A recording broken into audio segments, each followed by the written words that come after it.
మనం నిత్య జీవితంలో ఎదుర్కొనే మెడ, నడుము నొప్పులకు వెన్నెముకలో ఏర్పడే సమస్యలే కారణమని మనకు తెలుసు.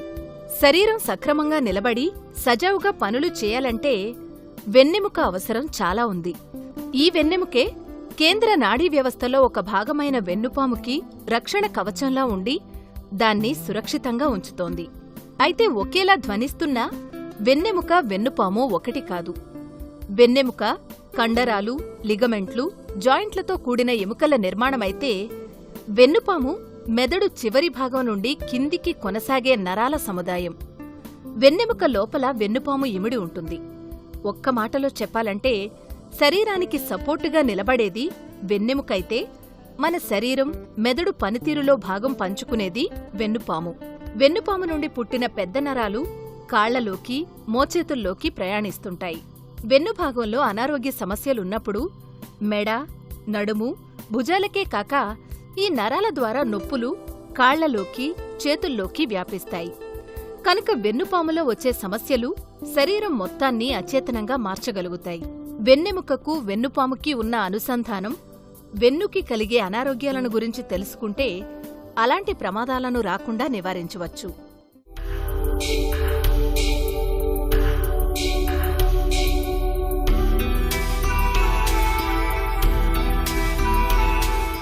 వెన్నెముక, వెన్నుపాము ఈ రెండూ మన శరీర నిర్మాణం, పనితీరులో చాలా ముఖ్యమైన భాగాలు. వెన్నెముకలో సమస్యలు ఏర్పడితే మన రోజువారీ జీవితమే చిందరవందర అవుతుంది. మెడ, వెన్ను, నడుము నొప్పులు మనల్ని వేధిస్తాయి. ఇందుకు కారణాలు అనేకం. ఒక్కోసారి ఈ నొప్పులు శారీరక శ్రమ లేకపోవటం వలన వస్తాయి. ఒక్కోసారి పని పెరిగిపోవటం వలన కూడా వస్తాయి. వెన్నెముకలో వచ్చే అనారోగ్యాలు వెన్నుపాములోని నరాలను ప్రభావితం చేస్తాయి. వెన్నెముక నిర్మాణంలో తేడాలు, అరుగుదల, గాయాలు వంటివి శృతి మించితే వెన్నెపాము నుండి శరీరంలోని భాగాలకు వెళ్తున్న నరాలపై ఒత్తిడి పెరుగుతుంది. అలాంటి నొప్పులనే మనం స్పాండిలైటిస్, స్పాండిలోసిస్, సయాటికా నొప్పులుగా చెబుతున్నాం. వెన్నెముకలో తేడాల వల్లనే కాకుండా వెన్నెపాము కూడా కొన్ని తీవ్రమైన అనారోగ్యాలకు గురవుతుంటుంది. శరీర అవయవాల్లో అత్యంత ప్రధానమైన ఈ స్పైనల్ కార్డ్ ఎలాంటి అనారోగ్యాలకు గురవుతుంది, వాటి చికిత్స, నివారణ చర్యలు తదితర అంశాల గురించి ఈనాటి ఆరోగ్యమస్తు కార్యక్రమంలో వివరంగా తెలుసుకుందాం. మెదడు కింది భాగం నుంచి నడుం చివరి వరకు 33 వెన్నుపూసల అనుసంధానంతో వెన్నెముక ఉంటుంది. ఈ 33 వెన్నుపూసలు శరీరం వెనక భాగంలో మెడ నుండి పిరుదుల వరకు ఒకదానిపై ఒకటి అమర్చబడి ఉంటాయి. ప్రతి 2 వెన్నుపూసల మధ్య ఒక మెత్తని గిన్నెలాంటి నిర్మాణం ఉంటుంది. వీటినే డిస్కులని అంటారు. వీటి పైభాగం గట్టిగా ఉన్నా లోపల జెల్లీలాంటి పదార్థం ఉంటుంది. ఈ డిస్కులు ఏ కారణంగానైనా జారినా లేదా అరిగిపోయినా నొప్పి మొదలవుతుంది. ఆ సమయంలో ఈ జెల్లీలాంటి పదార్థం బయటకొచ్చి వెన్నుపాము నుండి వెళ్లే నరాల మీద పడి నరాలకు నొప్పి కలిగిస్తుంది. వెన్నుపాము నుంచి వచ్చే నరాల మీద జారిపోయిన డిస్కు ఒత్తిడి కలిగించడం వల్ల నెమ్మదిగా నొప్పి ఎక్కువవుతుంది. వెన్నుపాము ప్రారంభంలో మెడ దగ్గర డిస్కు జారితే మెడ నొప్పి, వెన్ను దగ్గర జారితే వెన్ను నొప్పి, నడుము దగ్గర డిస్కు జారితే నడుము నొప్పి వస్తాయి. వయసురీత్యా ఈ డిస్కులు దెబ్బతినవచ్చు. ఇలాంటప్పుడు కూడా నొప్పులు బాధిస్తాయి. వెన్నులో నొప్పులున్నప్పుడు వంగడం, లేవడం, కూర్చోవడం కష్టంగా మారుతుంది. కదలికల వలన నొప్పి తీవ్రత మరింతగా పెరుగుతుంది. ఈ వెన్నుపాములో ముఖ్యంగా కదిలే భాగాలు 2, మెడ, కింద నడుము. సో మెడ భాగంలో మెడ తిప్పడానికి, మెడ ముందుకు వంచడానికి చేసేది సర్వికల్ పార్ట్. నడుము వంచడానికి, నడుము అటు ఇటు తిప్పడానికి ముఖ్యమైన భాగము లుంబార్ పార్ట్ అంటాం. ఈ సమస్యలన్నీ కూడా మనకి ముఖ్యంగా సర్వికల్ పార్ట్లో కానీ, ఏ పార్ట్ అయితే వెన్నుపాములో మనకి కదలిక ఎక్కువ ఉంటుందో ఆ పార్ట్లో ఎక్కువ సమస్యలు వస్తూ ఉంటాయి. కొంతమందిలో ఈ ఇన్ఫెక్షన్స్ వల్ల కానీ లేదా ట్యూమర్స్ వల్ల కానీ ఒక్కొక్కసారి ఈ శరీరానికి సంబంధించిన సరైన కాల్షియము అటువంటి పదార్థాలు అందుకున్నప్పుడు ఆస్టియోపోరోసిస్తో కూడా వెన్నుపూస సమస్యలు వస్తాయి. కొంతమందికి ఫ్లోరోసిస్ అంటే ఇప్పుడు మనం నల్గొండ కొన్ని ప్రత్యేకమైన గ్రామాలు పరిసరాల్లో ఫ్లోరైడ్ అధికంగా ఉన్నదాని వల్ల కూడా వెన్నుపూస మధ్య ఉన్న భాగాల్లో అరుగుదల ప్లస్ ఒరిపిడికి గురయ్యి తొందరగా అవి డ్యామేజ్ అయిపోయి తొందరగా వాటి వల్ల సమస్యలు ఉత్పన్నమై ఫ్లోరోసిస్ అనే వ్యాధి వచ్చేదానికి అవకాశం ఉంటుంది. కొన్ని అసాధారణంగా కొంతమందికి ఈ జెనెటిక్గా సంబంధించిన జబ్బులు అంటే కొంతమందికి జన్యుపరంగా HLA-B27 అనేది ఒక జన్యువు వల్ల కొంతమందికి కొన్ని సమస్యలు వస్తాయి. యాంకలోజింగ్ స్పాండిలోసిస్ అని కొన్ని సమస్యలు వస్తాయి. వెన్నుపాము కేంద్ర నాడీ మండలంలో కీలకమైనది. ఇందులో నుంచి 31 జతల నరాలు శరీరమంతటా పాకి ఉంటాయి. వెన్నుపాముని వెన్నెముక మూడంచెలుగా రక్షిస్తుంటుంది. అయినా వెన్నెముక సమస్యలే వెన్నుపాముని ఇబ్బందుల్లో పడేస్తాయి. ప్రతి 2 వెన్నుపూసల మధ్య ఉండే మెత్తటి కణజాలం క్షీణించడం జరిగితే అక్కడ నొప్పిగాని లాగడంగాని మొదలవుతుంది. దీన్నే స్పాండిలైటిస్ అంటారు. పెరిగే వయసుతో పాటు శరీరంలోని మిగతా ఎముకల్లాగే వెన్నులోని పూసలు కూడా క్షీణించడం వలన ఇది వస్తుంది. వివిధ కారణాల వల్ల ఒక్కోసారి వెన్నెముకల మధ్య దూరం తగ్గడం కానీ పెరగడం గానీ జరుగుతుంది. దీన్ని స్పాండిలోసిస్ అంటారు. ఇలాంటి వారికి వెన్నుపూసల మధ్య ఖాళీ తగ్గిపోయి నరాలు ఒత్తిడికి గురై వెన్ను సమస్యలు, నొప్పులు బాధిస్తాయి. వెన్నులో వరుసగా ఉండాల్సిన పూసలు క్రమం తప్పి ముందుకు వెనుకకు జరిగే సమస్యను స్పాండిలోలిస్థెసిస్ అంటారు. ఇది కొందరికి పుట్టుకతోనే ఉంటుంది. మరికొందరికి దెబ్బలు తగలడం, ఎముకల క్షీణత వల్ల తలెత్తుతుంది. ఎముకలు క్రమం తప్పడం వల్ల ముందుకు లేదా వెనక్కి కదిలినప్పుడల్లా ఎముకలు రాసుకుని విపరీతమైన నొప్పి రావడం ఈ వ్యాధి లక్షణం. 2 పూసల మధ్య ఉండే డిస్క్ అరుగుదల వల్ల అధిక ఒత్తిడికి గురైనప్పుడు డిస్క్ వాయడం, బయటకు పొడుచుకుని రావడం వల్ల కూడా వెన్నుపూస మధ్యలో ఉండే నరాలపై ఒత్తిడి పెరుగుతుంది. స్పాండిలైటిస్, స్పాండిలోసిస్ అనే సమస్యలు వెన్నెముకలో ఏ భాగంలోనైనా ఏర్పడే అవకాశం ఉంటుంది. ఇందులో మెడ దగ్గర ఏర్పడే సమస్యని సర్వైకల్ స్పాండిలోసిస్ అంటారు. మొదటి స్టేజ్లో ఫస్ట్ నార్మల్గా నొప్పి అనేది మెడ వరకే ఉంటుంది, మెడ నొప్పి ఉంటుంది. సాధారణంగా మెడ నొప్పి కంటిన్యూగా ఉంటుంది. మెడ తిప్పలేకపోవటం, మెడ ఎక్కువ తిప్పినప్పుడు మనకి ఒక రకమైన షాక్ లాంటి సెన్సేషన్, అంటే జలధరింపు లాంటి సెన్సేషన్ చేతుల్లో కానీ లేదా కింద కానీ పాకటం, ఇటువంటివి ఉంటాయి. ఈ జబ్బు తీవ్రత పెరిగినప్పుడు రూట్ పెయిన్ అంటాం. అంటే ఆ డిస్క్ రూట్ని కంప్రెస్ చేసినప్పుడు, రూట్ మీద ఒత్తిడి పెంచినప్పుడు ఆ చెయ్యికి ఈ నొప్పి పాకటం, చెయ్యి మొద్దుబారటం, తిమ్మిరెక్కటం లాంటి లక్షణాలు ఉంటాయి.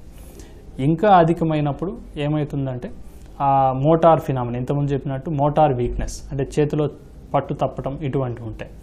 సివియర్గా దీనిని మనం నెగ్లెక్ట్ చేసి, నిర్లక్ష్యం చేసి సరైన ట్రీట్మెంట్ తీసుకున్నప్పుడు ఏమవుతుందంటే ఈ డిస్క్ అనేది కంటిన్యూగా వెన్నుపాము లోపల ఉన్న మెయిన్ నరం ఈ పాము మీద ఒత్తిడి ఏర్పడినప్పుడు స్లోగా ఆ వెన్నుపాములో మార్పులు ఏర్పడి ఆ వెన్నుపాము దెబ్బతినేదానికి అవకాశం ఉంటుంది.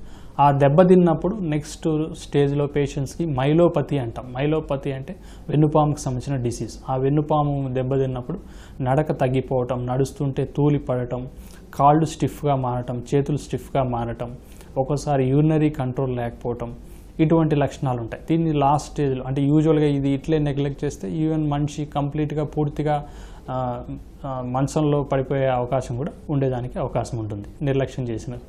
తలపై బరువులు మోసేవాళ్లకు, కంప్యూటర్స్పై పనులు చేసేవాళ్లకు, కుట్లు, అల్లికలు, దర్జీ పనులు చేసేవారికి, డ్రైవర్లకి ఈ సమస్య వచ్చే అవకాశం ఎక్కువగా ఉంటుంది. నొప్పి మెడ నుంచి భుజం వరకు లేదా కరెంటు షాకులా, మంటలా వేళ్ల వరకు పాకుతుంది. మెడ, భుజాలే కాక ఛాతి మొత్తంలో నొప్పి వచ్చే అవకాశం ఉంది. ఛాతి నుంచి వీపు వరకు తిమ్మిరుంటుంది. కొన్నిసార్లు తల తిరగడం, వాంతులు, కళ్ళు మసకబారడం వంటి లక్షణాలుంటాయి. ఈ రోజుల్లో చాలా మందిని వేధిస్తున్న సమస్య సయాటికా నొప్పి. ముఖ్యంగా ఈ నొప్పి గంటల కొద్దీ ఒకే భంగిమలో కూర్చోవటం, శరీరానికి తగిన వ్యాయామం లేకపోవటం వలన వస్తుంది. అంతేకాక బరువులు ఎత్తేటప్పుడు వెన్నుపై ఒత్తిడి పడినా, వెన్ను కండరాలు అలసటకు గురైనా నొప్పులు తప్పవు. వెన్ను భంగిమలు, కదలికల విషయంలో జాగ్రత్తలు తీసుకోకుండా వ్యాయామానికి కూడా దూరంగా ఉంటే వెన్ను కండరాలు బలహీనపడతాయి. అవే నొప్పులుగా మారతాయి. సయాటికాతో పాటు వెన్నుకు వచ్చే వివిధ బాధలను ఇప్పుడు చూద్దాం. మెడకు వచ్చే స్పాండిలైటిస్, స్పాండిలోసిస్ లాగే నడుముకు కూడా అలాంటి సమస్యలే వస్తాయి. హఠాత్తుగా బరువులెత్తడం లేదా ఏదైనా ప్రమాదాల వల్ల వెన్నుపూసల మధ్య ఉన్న డిస్క్ వెనక్కి జరిగి అక్కడున్న నరాల్ని ఒత్తేస్తుంది. ఈ పరిస్థితినే లంబార్ డిస్క్ ప్రొలాప్స్ అంటారు. ఇక లంబార్ స్పాండిలోసిస్ అనే సమస్యలో నడు నొప్పి, కాలు నొప్పి ఉంటాయి. నడు నుంచి కాలి వేళ్ల వరకు లాగడం, పిరుదుల్లో నొప్పి, మంట, తొడ దగ్గర తిమ్మిరి, ఈ లక్షణాలన్నీ ఉంటాయి. డిస్క్ సమస్య తీవ్రంగా ఉన్నప్పుడు నడు నొప్పి కాలిలోకి వెళ్తుంది. దీన్నే సయాటికా నొప్పి అంటారు. కాలి భాగాన్ని బాధపెట్టే న్యూరలాజికల్ నొప్పి ఇది. ఎడమ లేదా కుడి ఏ వైపుకైనా వచ్చే వ్యాధి ఇది. వెన్నుపాము నుండి కాలులోకి వెళ్లే సయాటికా నరంపై డిస్క్ ఒత్తిడిని కలిగించడం వల్ల ఈ రకమైన నడు నొప్పి బాధిస్తుంది. దీనివల్ల కొన్ని సందర్భాల్లో పేషెంట్ నడవడం కూడా కష్టమవుతుంది.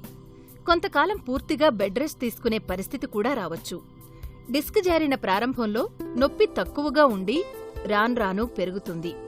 ఈ నొప్పి ఎక్కువగా కూర్చుని పనిచేసే వారిలో దీర్ఘకాలిక దగ్గులు, తుమ్ములు లాంటి సమస్యలుంటే నొప్పి మరింత తీవ్రతరం అవుతుంది.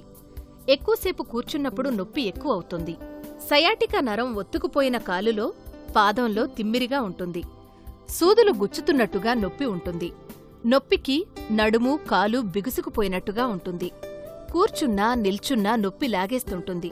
దీనికి సకాలంలో చికిత్స తీసుకోకపోతే ఇబ్బందులు మరింతగా పెరుగుతుంటాయి.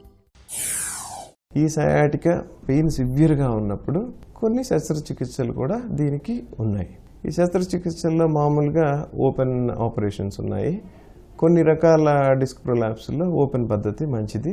కొన్ని రకాల డిస్కులు వచ్చినప్పుడు మనం మినిమల్ ఇన్వేజివ్ పద్ధతుల్లో వెళ్ళవచ్చు. వాటిల్లో ఏంటంటే మనం చాలా చిన్న ఇన్సిషన్ ఇచ్చేసి మనం ఎండోస్కోప్ని లోపలికి తీసుకువెళ్ళి ఆ డిస్క్ ప్రొలాప్స్ ఏదైతే బయటకు వచ్చిందో దాన్ని తీసేసి ఆ నర్వ్ని ఫ్రీ చేస్తాం.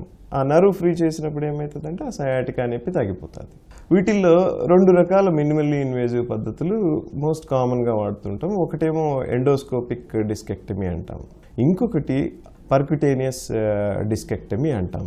సో ఐడియల్గా కొన్ని రకాల డిస్క్ ప్రొలాప్సెస్ కొంతమందిలో ఈ ఫొరామినోస్కోపీ ద్వారా తీసివేయవచ్చు. సో వాళ్ళకి డెఫినెట్గా దీంతో బెనిఫిట్ ఉంటుంది. వెన్నునొప్పుల్లో కనిపించే మరొక సమస్య లంబార్ కెనాల్ స్టెనోసిస్. వెన్నుపాము నరాల సముదాయం కోసం వెన్నుపూసల మధ్య నిలువుగా ఓ ద్వారం ఉంటుంది. కొందరికి పుట్టుకతోనే ఈ ద్వారం ఇరుకుగా ఉంటుంది. అయితే వయసు పెరుగుతున్న కొద్దీ వెన్నుపాము నరాలు ప్రయాణించే మార్గం మరింత ఇరుగ్గా మారి లోపలి స్థలం తగ్గడం వలన వెన్నుపాముకు ఆక్సిజన్ రక్త సరఫరాలు తగ్గుతాయి. వెన్నుకు కావలసినంత ఎక్కువ రక్తాన్ని రక్తనాళాలు సరఫరా చేయలేకపోతాయి. ఈ కారణంగా నరాలు మొద్దుబారడం, నొప్పి మొదలవుతాయి. కదిలే స్థలం తగ్గడంతో వెన్ను నరాల కదలికలు తగ్గుతాయి. దీనివలన నరాలలో ఇరిటేషన్ కలుగుతుంది. ఈ పరిస్థితిని స్టెనోసిస్ అంటారు. లంబార్ కెనాల్ స్టెనోసిస్ ముఖ్యంగా పెద్ద వయసు వాళ్ళల్లో వస్తూ ఉంటుంది. ఇట్లా వచ్చినప్పుడు ఏమవుతుందంటే బాడీ కూడా తన్ని ఆ మూమెంట్ రెస్ట్రిక్ట్ చేయడానికి కొన్ని లిగమెంట్స్ అవన్నీ కొద్దిగా వాపు వస్తుంది. ఆ లిగమెంట్స్ వాపు రావటం వలన ఈ స్పైనల్ కెనాల్ డయామీటర్ అనేది తగ్గిపోతుంది. డయామీటర్ తగ్గిపోయినప్పుడు మనకు ఆ స్పైనల్ కెనాల్లోనే ఈ నర్వ్స్ అవి వెళ్తూ ఉంటాయి. సో దానికి ఆ స్పేస్ తగ్గిపోతుంది. స్పేస్ తగ్గిపోయినప్పుడు మనం వాక్ చేస్తున్నప్పుడు ఆ నర్వ్స్ ప్రెషర్లోకి వస్తాయి. అట్లా ప్రెషర్లోకి వచ్చినప్పుడు 2 కాళ్ళల్లో తిమ్మిరులు రావటము, మంటలు రావటము, తర్వాత కొన్నిసార్లు బలం తగ్గిపోవటము జరుగుతూ ఉంటుంది. ఇది రోజు రోజుకి పెరిగిపోతూ ఉంటుంది. దానికి తోడు మనం ఏదైతే డిస్టెన్స్ నడవగలుగుతున్నామో ఆ డిస్టెన్స్ డే బై డే తగ్గిపోతూ ఉంటుంది. ఆ తిమ్మిరులు, మంటలు పెరిగిపోతూ ఉంటాయి. దీనికి కూడా మనం ఎంఆర్ఐ స్కానింగ్ చేస్తే మనకి అది వ్యాధి నిర్ధారణ అవుతుంది. దీనికి కూడా చాలా సేఫ్గా ఆపరేషన్స్ చేసేస్తే ఈ పరిస్థితి నుంచి మనం బయటపడవచ్చు. స్టెనోసిస్ వెన్నుపాములోని ఏ భాగంలోనైనా రావచ్చు. అయితే ఇది లంబార్ కెనాల్ ప్రాంతంలో ఎక్కువగా వస్తుంది. అందుకే దీన్ని లంబార్ కెనాల్ స్టెనోసిస్ అంటారు. ఈ సమస్యతో బాధపడుతున్న వారికి నడుస్తున్నప్పుడు, నిలబడినప్పుడు నీరసం వస్తుంది. నొప్పికి సంబంధించిన అనేక వివరాలను సేకరించి వైద్యులు చికిత్స చేస్తారు. పేషెంట్ చెప్పిన వివరాలను బట్టి అవసరమైన పరీక్షలు చేయిస్తారు. వెన్నులో తలెత్తే నొప్పులకు చాలా సందర్భాలలో ఇతర కారణాలు కూడా ఉండొచ్చు. కిడ్నీల్లో సమస్యలున్నా, లివర్ లేదా ప్రోస్టేట్ సరిగ్గా పనిచేయకపోయినా, ఆర్థరైటిస్, ఇన్ఫెక్షన్లు వంటివి ఉన్నా, ఒక్కోసారి తీవ్రమైన భావోద్వేగాలకు గురైన వెన్నునొప్పి రావచ్చు. తీవ్రమైన భావోద్వేగాలకు గురైనప్పుడు వెన్నుముక్కని అంటిపెట్టుకుని ఉండే కండరాలు బిగుసుకుంటాయి. రోజుల తరబడి తీవ్ర భావోద్వేగాలకు గురైతే బిగుసుకున్న కండరాల వల్ల నొప్పులు వస్తాయి. ఇవి కాకుండా వెన్నుముక్కకి ట్యూమర్లు, ఇన్ఫెక్షన్లు కూడా రావచ్చు. నొప్పితో పాటు జ్వరం, ఆకలి లేకపోవటం, బరువు తగ్గటం, కాళ్లలో బలహీనత లాంటి లక్షణాలు ఉంటే అశ్రద్ధ చేయకూడదు. మూత్రం, మల విసర్జనలపై అదుపు తప్పటం, నడుము నొప్పితో పాటు తిమ్మిర్లు, కాళ్లు మొద్దుబారటం, మంటలు రావటం ఉన్నప్పుడు సమస్య తీవ్రంగా ఉందని గుర్తించి వెంటనే వైద్యున్ని సంప్రదించాలి. వెన్నుపాముకి వచ్చే తీవ్రమైన అనారోగ్యాల గురించి, చికిత్సల గురించి ఇప్పుడు తెలుసుకుందాం. వెన్నుకు వచ్చే అనారోగ్యాల్లో ట్యూమర్లు, ఇన్ఫెక్షన్లు, క్యాన్సర్లు వంటి తీవ్రమైనవి కూడా ఉన్నాయి.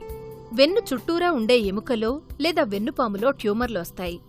సాధారణంగా క్యాన్సర్లు, ట్యూమర్లు శరీరంలో వేరే ప్రదేశంలో మొదలై వెన్నుకు వ్యాపిస్తూ ఉంటాయి. కొన్ని ట్యూమర్లు వెన్నుపాములోని కణజాలానికొస్తే కొన్ని సందర్భాల్లో ఇవి ఈ కణజాలానికి రక్షణ వ్యవస్థగా ఉన్న భాగాల్లో రావచ్చు. వీటిలో క్యాన్సర్ కారకాలైనవి కానివి కూడా ఉంటాయి. కానీ ఎలాంటి ట్యూమర్లైనా వెన్నుపాముకి హాని చేస్తాయి. ఇవి నరాల సంబంధిత సమస్యలను కలుగచేస్తాయి. ఒక్కోసారి పక్షవాతానికి కూడా దారితీయవచ్చు. శాశ్వత అంగవైకల్యాన్ని కలిగించొచ్చు. ఆపరేషన్, రేడియేషన్, కీమోథెరపీలను వీటి వైద్యంలో వాడతారు. ఇలాంటి సమస్యల్లో ట్యూమర్ లేదా ఇన్ఫెక్షన్ వల్ల వెన్ను మీద ఎంత ఒత్తిడి పడుతోందనే అంశం ఆధారంగానే చికిత్స ఉంటుంది. పరిస్థితి తీవ్రంగా ఉంటే ట్యూమర్ లేదా ఇన్ఫెక్షన్ని సమూలంగా తొలగిస్తారు. వాటి వల్ల ఎముకకు నష్టం జరిగితే ఆ ప్రదేశంలో ప్లేట్లు, స్క్రూలు వేసి సరిచేస్తారు. వెన్నుపాముకి సాధారణంగా వెన్నుపూసకి సాధారణంగా వచ్చే ఇన్ఫెక్షన్లు కామన్గా మనకి ట్యూబర్క్లోసిస్ ఇన్ఫెక్షన్లు సాధారణంగా చాలా వస్తూ ఉంటాయి. సాధారణంగా ఈ టీబీ ఇన్ఫెక్షన్ ఏ పార్ట్లో అయినా రావచ్చు. థొరాసిక్, సర్వికల్, లుంబార్ ఏ పార్ట్లో అయినా వచ్చేదానికి అవకాశం ఉంటుంది. ఈ ఇన్ఫెక్షన్ వచ్చినప్పుడు ఆ డిస్క్ ప్లస్ ఆ బోన్ దెబ్బతిని యాప్సిస్ ఫామ్ అవుతుంది. అంటే చీములాగా ఏర్పడి ఉంటుంది. దీన్ని కోల్డ్ యాప్సిస్ అంటాం. సో యూజువల్గా ఈ కోల్డ్ యాప్సిస్ ఉన్న వాళ్ళల్లో చీము వెన్నుపూస మీద ఒత్తిడి కల్పరిచి వెన్నుపూసలో ఉన్న నరాల మీద ఎఫెక్ట్ చేస్తూ ఉంటుంది. టీబీకి ఇప్పుడున్న మందులతో వెన్నుపూసకు సంబంధించిన టీబీని పూర్తిగా నయం చేసేదానికి అవకాశం ఉంటుంది. ఇప్పటికే వెన్నునొప్పితో బాధపడుతున్న వారు నొప్పి తీవ్రత పెరగకుండా తగిన జాగ్రత్తలు తీసుకోవాలి. వెన్నునొప్పి ఎక్కువగా ఉన్నప్పుడు కనీసం 2 వారాలు విశ్రాంతి తీసుకోవాలి. ఇలా చేస్తే నొప్పి తీవ్రత చాలా వరకు తగ్గుతుంది. డాక్టర్ సలహాతో ప్రతిరోజూ వ్యాయామం, యోగా చేయాలి. వెన్నునొప్పి ఎక్కువగా ఉన్నప్పుడు అధిక బరువులు ఎత్తడం, ఒకేసారి హఠాత్తుగా వంగటం చేయకూడదు. నడుము భాగం మీద వేడినీటి కాపడం, ఐస్ బ్యాగ్ పెట్టడం వలన నొప్పి తీవ్రత తగ్గుతుంది. ఫిజియోథెరపిస్ట్ సలహాతో వెన్నును బలపరిచే వ్యాయామాలు చేయాలి. నడుం నొప్పి ఉన్నా లేకపోయినా ఈ వ్యాయామాలు చేసుకోవడం వల్ల వెన్ను దృఢంగా ఉంటుంది. ఇలాంటి వ్యాయామాలతో భవిష్యత్తులో వెన్నునొప్పి రాకుండా నియంత్రించవచ్చు. వెన్నునొప్పి ఉన్నవారు మల విసర్జనకు ఇండియన్ కమోడ్ కాకుండా వెస్టర్న్ కమోడ్ని ఉపయోగించడం మంచిది. నేలమీద పడుకోవడం, కూర్చోవడం వల్ల కూడా వెన్ను మీద భారం పడుతుంది. అలాగే నేలమీద కాకుండా మంచం మీద పడుకోవడమే మంచిది. ఈ జాగ్రత్తలతో సమస్య మరీ తీవ్రం కాకుండా నివారించవచ్చు. ఈ ఫస్ట్ ఏంటంటే prevention is the best cure అన్నట్లు. సో వెన్నుపూస ఇంజరీస్, ఈ రోటరీ యాక్సిడెంట్స్, ఈ సైట్స్, వర్క్ సైట్స్ దగ్గర సేఫ్టీ మెజర్స్తోనే దీన్ని ప్రివెంట్ చేయవచ్చు. వన్స్ ఇంజరీ అయిన తర్వాత treatment options are bit limited. ఎందుకంటే వన్స్ వెన్నుపాము గినక డ్యామేజ్ అయితే దాన్ని రికవరీ చేయడానికి మన దగ్గర మందులు కానీ వేరు శస్త్రచికిత్సలు కానీ ఏమీ లేవు. శస్త్రచికిత్స ఓన్లీ మనం వెన్నుపూసకు చేయగలం కానీ వెన్నుపాముకి శస్త్రచికిత్స చేయలేము. సో వెన్నుపూసని గాయాలైనప్పుడు మనం ఆ వెన్నుపూసని సరిచేసి దానికి మనం ఎట్లయితే మన కాళ్ళు చేతుల్లో ఫ్రాక్చర్స్ అయితే మనం ఎట్లయితే స్క్రూ ప్లేట్స్ వేసి సరిచేస్తామో అట్లనే వెన్నుపూసకు కూడా మనము స్క్రూస్, రాడ్స్ వేసి దానిని కరెక్ట్ చేస్తాం. బట్ వెన్నుపాముకి అయిన దెబ్బకి మాత్రం మనకి ఇంతవరకు ట్రీట్మెంట్స్ అయితే లేవు. ఓన్లీ ఇంకా పరిశోధనలు అయితే జరుగుతూ ఉన్నాయి కానీ దాంట్లో పెద్ద పురోగతి అయితే ఇంతవరకు సాధించలేదు.